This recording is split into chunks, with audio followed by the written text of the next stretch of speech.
Hi there, you're listening to the Hellenistic Age Podcast, Episode 95, Ptolemaic Egypt, the Two Lands Restored.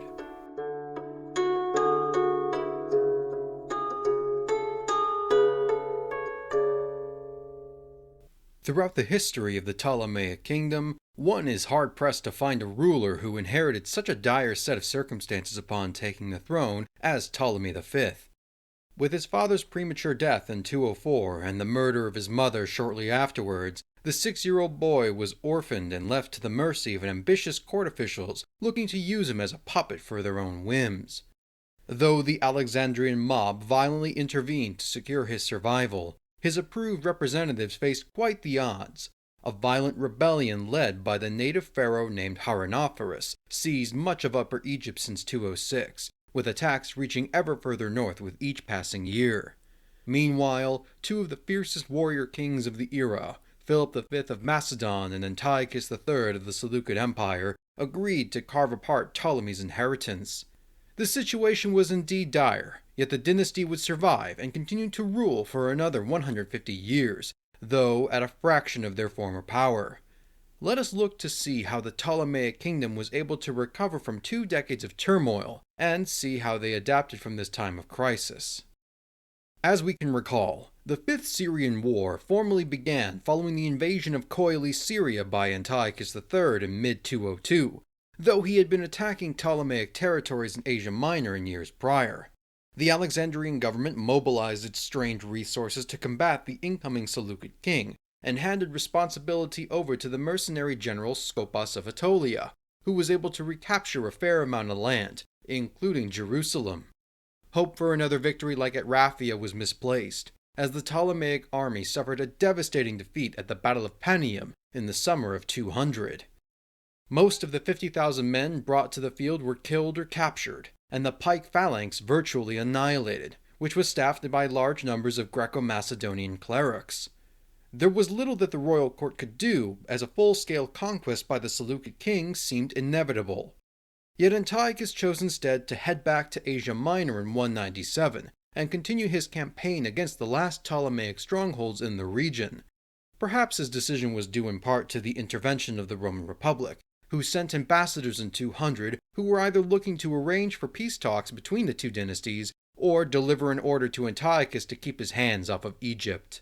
They probably were most interested in gauging the Seleucid king's willingness to provide military assistance to Philip V, who was eventually defeated by the Republic in 197 and forced to relinquish his claims over territories in Asia.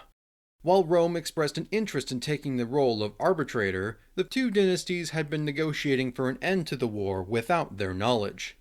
The Alexandrian court witnessed a series of powerful court officials come and go since the beginning of young Ptolemy's reign: Sosibius the Elder, Agathocles, Teleopolemus, and lastly Aristomenes.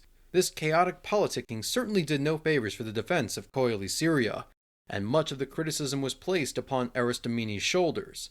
By 196 he was falling out of favor, exacerbated by the arrival of Polycrates of Argos, the governor of Cyprus and one of the architects of the victory at Raphia, who came to the capital bearing great sums of money to be gifted to Ptolemy. This propelled him to the king's inner circle, who was now 13 years old and approaching the age where he could be formally coronated. Polycrates coordinated the Anacleteria, Ptolemy's coming-of-age ceremony, and this was matched by a coronation in the city of Memphis on November the 27th of 197. More on that later. The realm could now boast once again of being commanded by a proper king, though his advisor would be strongly relied upon to get him past his teenage years, placing Polycrates in just the right position.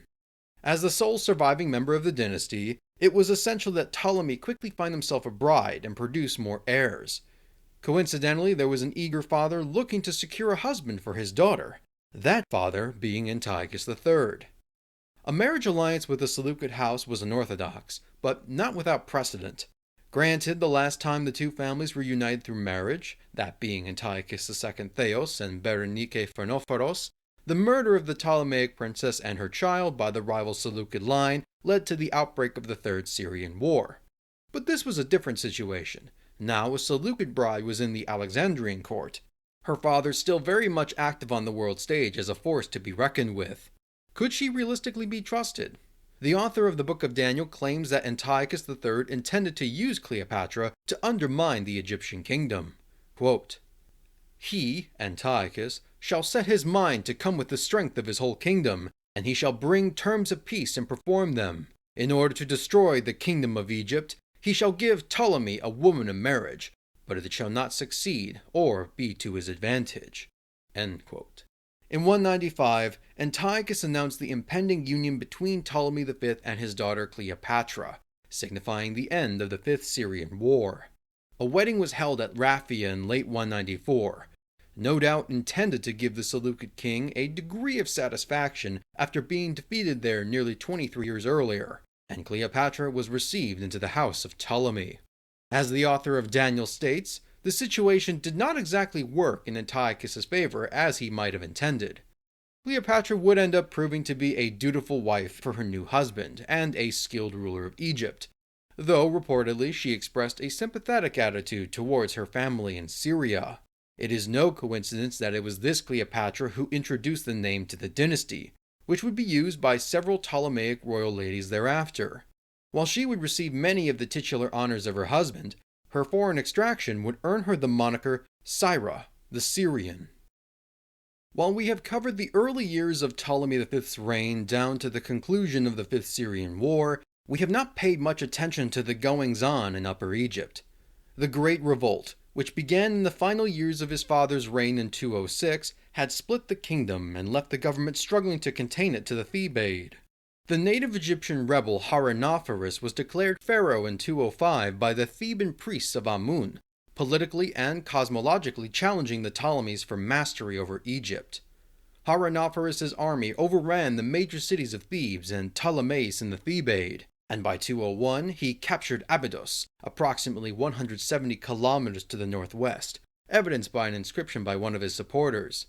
The attacks occurred far and wide, varying in degree, as described by a priestly decree from the temple of Philae.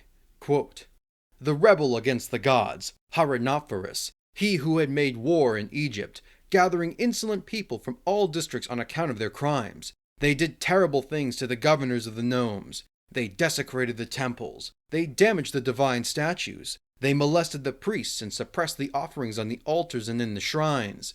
They sacked the towns and their population, women and children included, committing all kinds of crimes in the time of anarchy. They stole the taxes of the nomes. They damaged the irrigation works."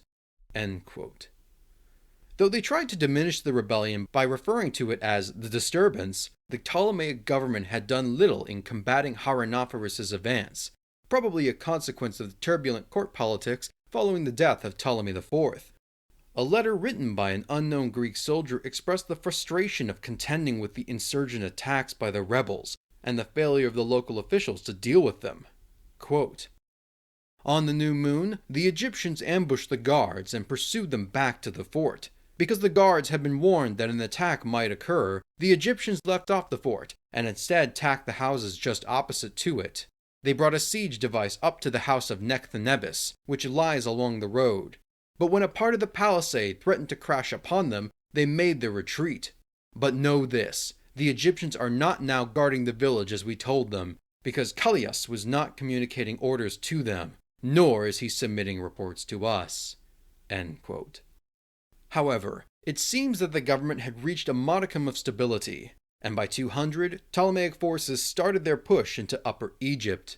The Philae decree suggests that many of these soldiers were mercenaries hired from abroad to shore up manpower, and Ptolemais in the Thebaid was recaptured thanks to the strengthened army.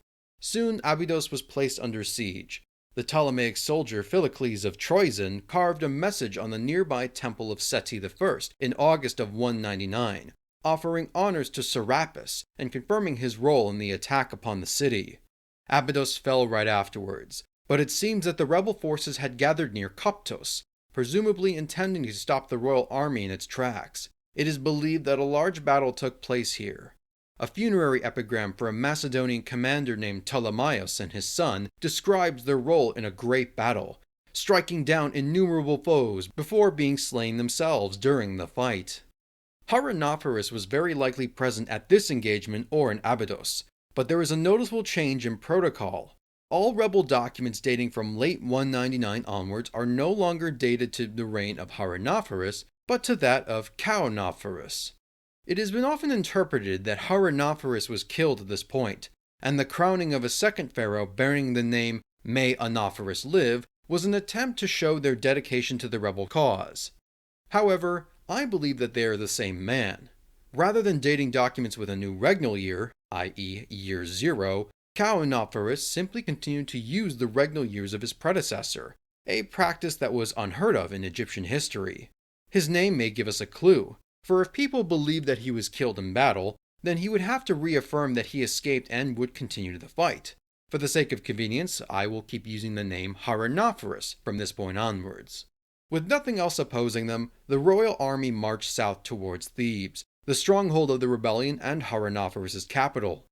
Between December of 199 and January of 198, the city was attacked and fell to the Greeks. This was certainly a great victory, and the offensive seems to have worked. Ptolemy's authority extended far into the Thebaid once again, and royal garrisons continued to occupy the farthest reaches of the Elephantine near the borders of Nubia. It meant that the rebellion was sandwiched between the incoming army from the north and prevented from escaping too far south by the garrisons. Haronnophoris remained undeterred. Rather than heading deeper into Upper Egypt, it seems that the rebel army escaped Thebes, likely through the desert, and made an appearance in the delta. Haronnophoris captured the settlement of Lycopolis Shechem sometime during 198. Perhaps due to being cut off from resupplies from Alexandria, the Ptolemaic garrison abandoned Thebes during 197 to reorganize, but placed Lycopolis under siege. Hello.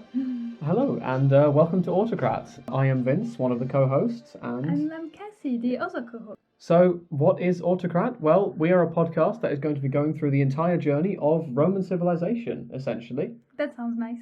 We are going to be going from Greek mythology, the kingdom of Alba Longa. What is that? It's basically the state that came before the Roman kingdom. Oh, cool.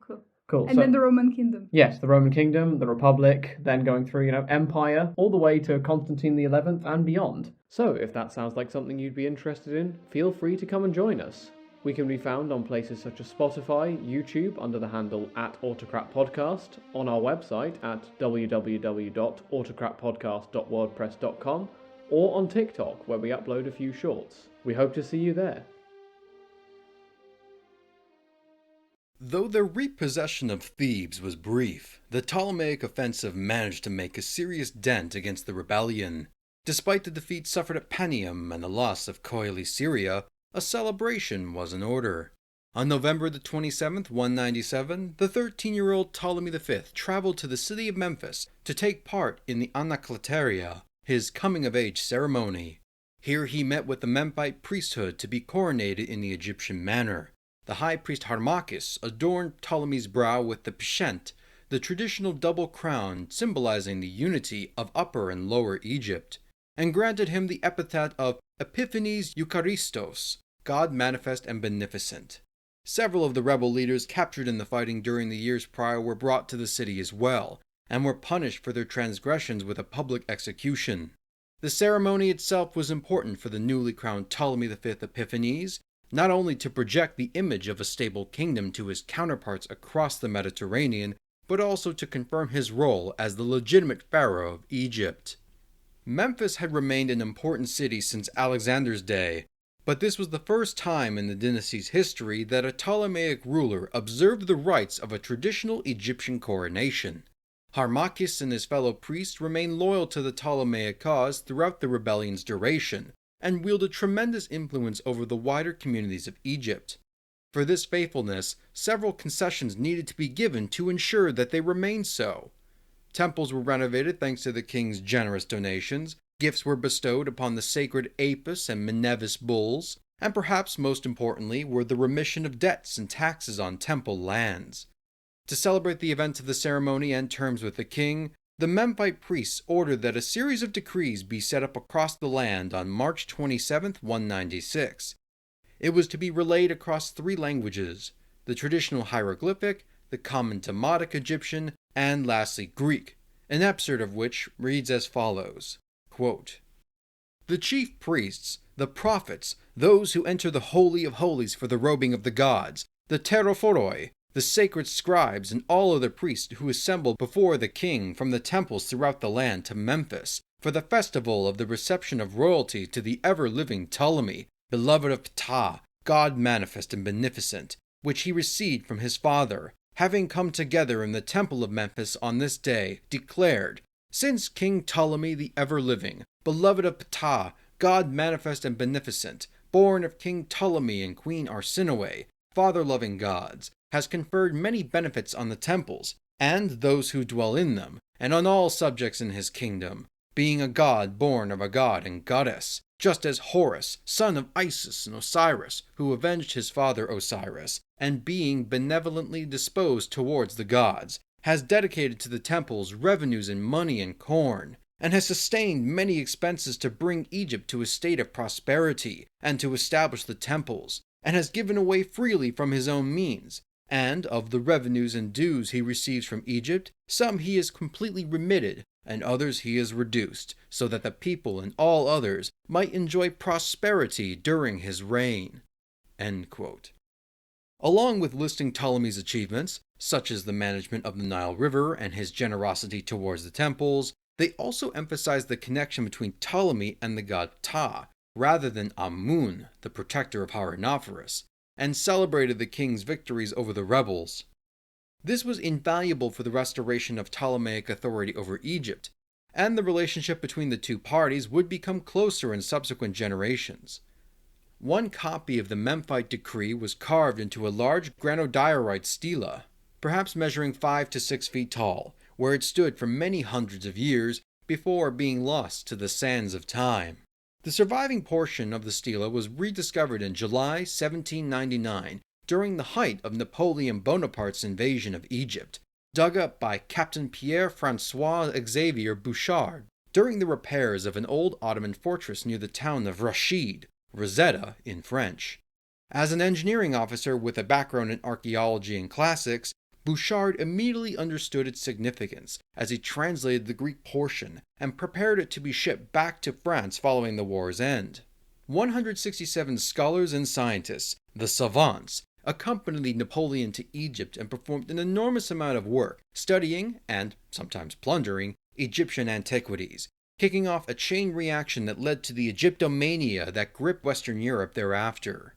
The Rosetta Stone would be the key to this, but not for some 2 decades afterwards, as it, along with most of the excavated antiquities, were seized by the British in the Treaty of Alexandria after helping the Ottomans drive the French out of Egypt, and the stone was placed in the British Museum in 1802 as a gift from King George III, which has since been the subject of intensive controversy about its rightful ownership thereafter. In the context of Ptolemaic epigraphy, the Rosetta Stone is not especially unique for its trilingual nature. A number of examples have been found carrying inscriptions in multiple languages, such as the Canopus Decree of 238 and the Raphia Decree of 217. There are even different copies of the Memphis Decree that survive, such as the limestone stela of Nubaidara in the Canopus. However, the Rosetta Stone held the distinction of being the first reliable set of inscriptions where scholars could reasonably be certain that they were identical translations, as per the final lines of the Greek text. Quote, "This decree shall be inscribed on stelae of hard stone, in sacred, native, and Greek letters, and placed in every temple of the first, second, and third rank next to the statue." End quote. This was not entirely true, as the Demotic and hieroglyphic texts aren't perfectly one-to-one, but often paraphrase the original Greek text. However, it was about as good as one could ask for at the time. Prior to the 19th century, hieroglyphs, one of the most iconic elements of ancient Egypt, were indecipherable. Nobody quite knew if the images were meant to be logographic, conveying words, phonetic, conveying sounds, or ideographic, conveying concepts and abstract ideas. Neither could they determine if the script was written from left to right, akin to modern English and the Romance languages, right to left, such as Hebrew and Arabic, or top to bottom, seen in Chinese and Japanese scripts. The art of writing in hieroglyphic ended sometime during the 5th century AD, with their last surviving inscription dating to 394 AD, and Demotic disappeared not long afterwards. one 9th century Arab alchemist named Abu Bakr Ahmad ibn Washia successfully decoded a handful of these hieroglyphs, but his feat was otherwise unknown in Europe. Following the discovery of the stone, a handful of scholars attempted to decipher its secrets. The renowned British polymath Thomas Young was the first to make any substantial progress. Through his analysis, he determined the sounds of Ptolemy's name, which appears frequently in the inscription, and did quite well with translating the demotic portion, but failed to understand the grammar. Jean-François Champollion, a young French polyglot and philologist who acquired an interest in Egyptian studies during his university years, had started to tackle the Rosetta Stone around the same time as Young. The two briefly collaborated, but the spirit of discovery quickly turned to an intense rivalry, and saw each pursue their own independent study. Young had made remarkable progress, but Champollion would be the one to ultimately crack the code. Champollion realized that to learn the sounds of ancient Egyptian, one needed to look at its closest relative, Coptic. Coptic is a family of dialects spoken by the peoples of Egypt from the period of late antiquity to roughly the 19th century, when it had been largely replaced by Arabic. Only a handful of speakers survive in the present day, but like Latin in the Roman Catholic tradition, it has been a permanent fixture of the Coptic Christian liturgy in Egypt.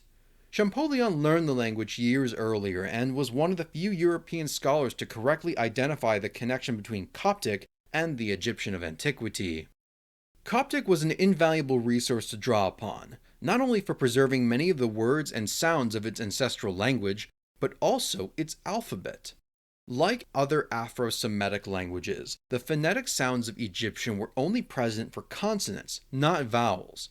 Difficulties can arise for the untrained eye when presented with a sequence that could change dramatically based on what vowels you substituted or inserted, never mind for that of a long-dead language.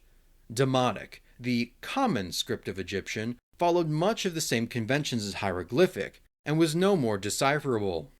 Throughout the Hellenistic and Roman period, a system of writing developed whereby the Greek alphabet was adapted and modified to use for the Egyptian language to become what is known as the Coptic script.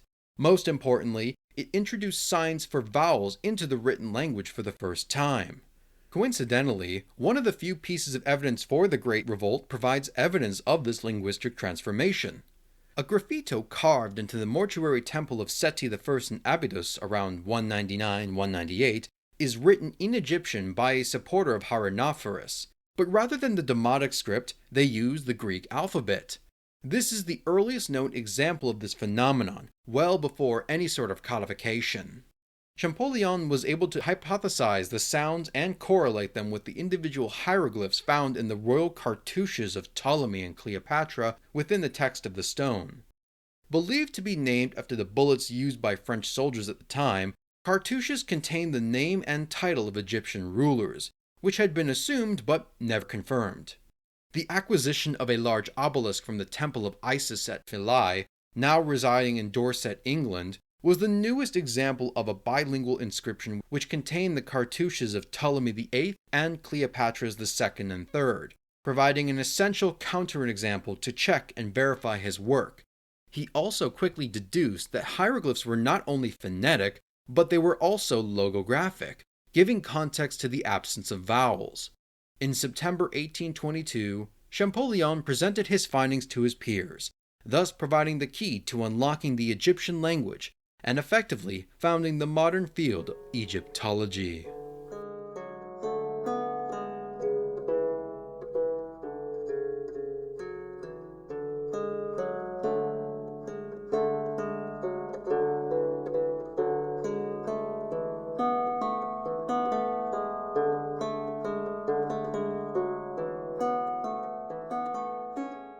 While the Memphite priests praised the king's victories, the rebellion would continue to rage in the Thebaid for the next decade.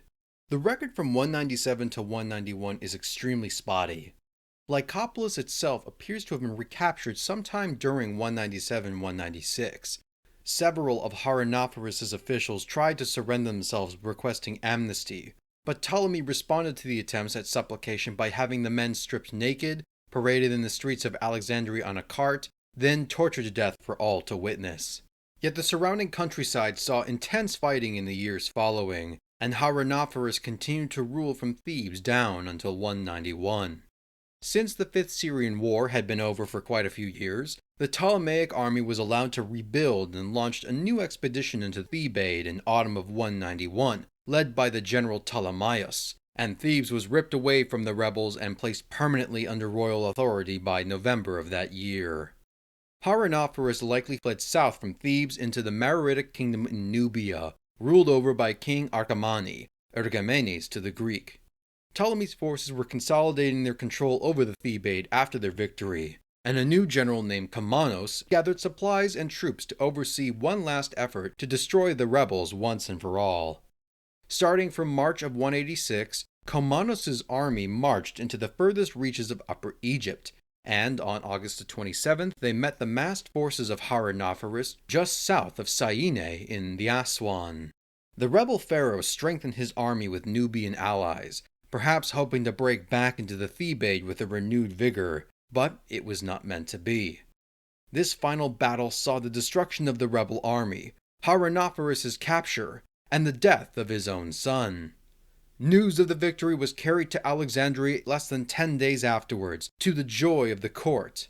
Haronnophoris was placed in chains at Ptolemy and Cleopatra's feet, and they announced that the impious rebel was to be executed for his crimes.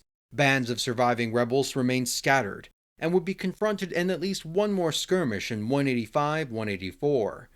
However, Haronnophoris' dream of an Egypt freed from Ptolemaic control was now over. After nearly 20 years, the Great Revolt that had raged across Egypt was brought to an end. Since it was largely confined to the Thebaid and is poorly documented in our sources, some might be inclined to dismiss its impact given the long-term survival of the dynasty, and when compared to events like Antiochus' invasion of Coele Syria. Yet it cannot be downplayed. Such chaos had radically destabilized the Ptolemaic kingdom at a time where it had already been weakened by the mismanagement of its rulers, and Haronnophoris explicitly challenged Ptolemy as the sole pharaoh of Egypt. The loss of tax revenues and grain from some of its most agriculturally productive regions for 2 decades was a heavy blow to the kingdom's finances, and the amount of manpower used to combat the rebels probably contributed to the overwhelming defeat by the Seleucids. Violence, perpetrated by the rebels and royal armies alike, ravaged many regions of Egypt. Many plots of land were abandoned during the chaos. Documents from the Lycopolite nome speaks of the land running dry, and most of the population being killed, probably caught between the fighting as raids were conducted against each other. A surviving letter records the purchase of the young Egyptian man Thasion by another Egyptian woman named Thaubastis in January of 197. In spite of their shared background, Thaubastis lived in a Greek military community, while Thasion had been enslaved explicitly because of his involvement in the rebellion, whether he was a soldier fighting in Haronnophoris' army or was somehow related to one. Widespread enslavement of dissidents and their families had been officially approved in November 198 through a royal decree, no doubt intended to drive fear in the hearts of the other rebels, and to make an example to everyone else, along with giving the Ptolemaic soldiers an incentive to fight. Thasion is described as being heavily scarred, a hint of the brutal treatment at the hands of his captors. The rebellion was a consequence of the economic burdens placed upon the Egyptian subjects by the Alexandrian tax regime, and likely a sense of general inequality compared to the Greeks. If Ptolemy was going to continue to keep them in line, he was going to have to make concessions. We saw such a policy with the priests of Memphis, but on October the 9th, 186, the king proclaimed a general decree of amnesty. All fugitives were to return home and be forgiven for their crimes, barring murder or the robbing of temples. A general remission of debts for the royal farmers was also part of this formula, offering a clean slate and encouraging them to return to the neglected plots of land. The government also took steps to try and limit the amount of abuses from tax collectors, or from being gang-pressed into serving on ships. Certain social privileges were granted as well. Egyptians had served in the armed forces since the reign of Ptolemy I, but they occupied less well-paid and less prestigious positions than their Greek counterparts. Throughout the 2nd century BC, we see the increased enrollment of Egyptians as clerics and cavalrymen, and the army became a useful tool to integrate Greek and Egyptian communities. This was in part a pragmatic decision made necessary by the destruction of the Ptolemaic army at Panium. The pike phalanx was annihilated in the battle, and given that it was staffed primarily by Greco-Macedonian troops, this would certainly have affected the demographics of the cleruchic system. While amnesties and concessions were given, punishments were meted out in equal measure. Within a year of the revolt's end, there are over 10 separate recorded examples of public auctions of temple land in Upper Egypt. Prior to this point, much of the land in the Thebaid was owned by the temples and rented out to farmers, who in turn continued to pay rent to the priests, as had been done for centuries. Now the Ptolemaic government would receive those rent payments directly, diminishing the power of the very same temples who had betrayed their cause in favor of Haronnophoris. This coincides with an increased administrative oversight in Upper Egypt, starting with the general Komnenos, who became the epistrategos of the Thebaid. The widespread settlement of veterans and garrisons in Egyptian communities would act as a deterrent for any outbreaks of violence, or at least would respond more effectively. This was not a perfect fix, as attested to in papyrus fragments recording the frustrations between the military and civilian communities, but there would be no other rebellions on the scale of the Great Revolt for the rest of the dynasty's history. With the Great Revolt over, let us cover the events going on in Alexandria down to the end of the decade. The defeat of the Egyptian rebels also coincided with some good news. In 186, Cleopatra gave birth to a healthy baby boy, the future Ptolemy VI. The king and queen sailed with their newborn son up the Nile from Memphis to the Aswan during the following year, the first such appearance of the royal family in Upper Egypt since at least 206, and a public announcement of restored order after decades of chaos. In 184-183, she produced another son, also named Ptolemy, along with a daughter named Cleopatra a year later. For her role in ensuring the survival of the dynasty, the Lady of the Two Lands earned the same titles as her husband, and was honored as his sister wife, though the name Syra continued to be the preferred moniker used throughout antiquity. We know very little about the character of Ptolemy V and his skill as a ruler, outside of the machinations of the court that supported or manipulated him during his youth. It is said that his one-time guardian Aristomenes was poisoned on his orders, and the king became quite irresponsible without his guiding hand, remembered more for his ability as a hunter than that of a ruler. We do know that he envisioned a great military expedition, intent on reclaiming Coele Syria from the Seleucids. His father-in-law Antiochus died in Elam in 187 and was succeeded by Cleopatra's brother, Seleucus IV. As would happen the previous 5 times, a change in regime usually meant some sort of conflict over Syria, and though Ptolemy was but a small child during Antiochus's invasion, its loss would have been a source of shame for the king. He may have started planning it as soon as the Great Revolt was ended. A court eunuch and childhood friend of Ptolemy named Aristonicus was sent to Greece to hire mercenaries in 185. While he was there, treaties with the Achaean League were renewed probably at the same time, and Epiphanes offered the Achaeans 10 outfitted ships as a gift in 180. Polybius was supposed to head to Egypt to claim this offer as part of a delegation, but was prevented from doing so by outside events. Relations were also kept up in Lycia, as attested to an inscription set up by the Lycians in Alexandria, honoring the royal family, so Ptolemy's attempts to extend his reach abroad is quite in keeping with his predecessors. Haronnophoris and his rebellion might have been crushed, but it appears that the Alexandrian court was very hesitant regarding the king's ambitions. Peace had just been restored in the Thebaid.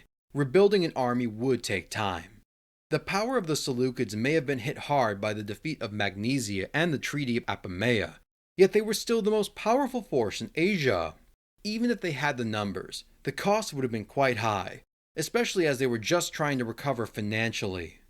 According to Diodorus Siculus, a courtier inquired about Ptolemy's mission to pursue a Syrian campaign, and how he was to acquire the cash to do so.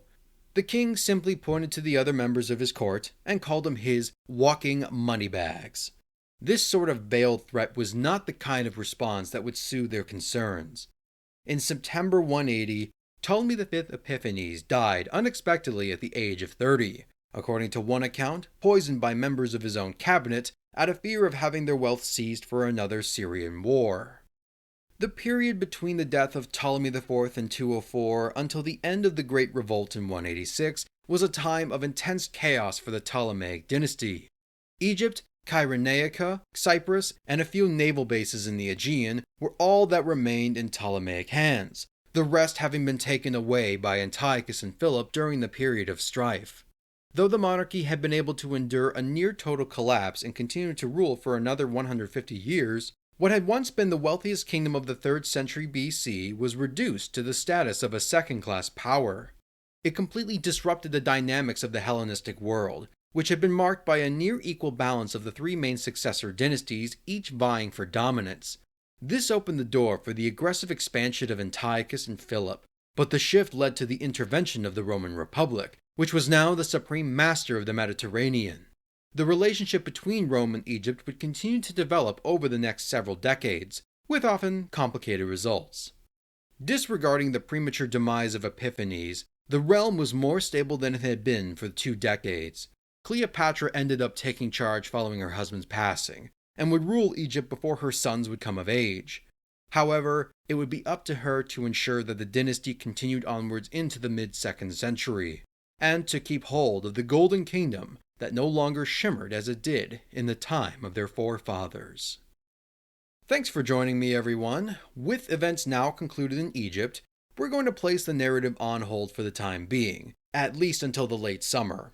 The next few episodes will move towards a special topic: science and technology during the Hellenistic period. Medicine, astronomy, engineering, and more will be the focus of these episodes, so I hope you look forward to it. Please excuse the time between releases, as the last few months have been exceptionally busy for me, but I am excited to talk about these subjects, so I am enthusiastically throwing myself into their production. In between this episode and the next, I'm actually going to be traveling back to Greece once again, this time staying in the north, near the historical lands of the Macedonian kingdom. Thessaloniki, Pella, Vergina, Amphipolis, Dion, and Philippi are all in my agenda, and I'm very excited to be back in such a beautiful part of the world. So, expect plenty of Alexander the Great and Antigone content to be posted on my social media, especially as we move into the final chapter of an independent Macedonia later this year. In the meanwhile, thank you all once again for listening to the Hellenistic Age podcast.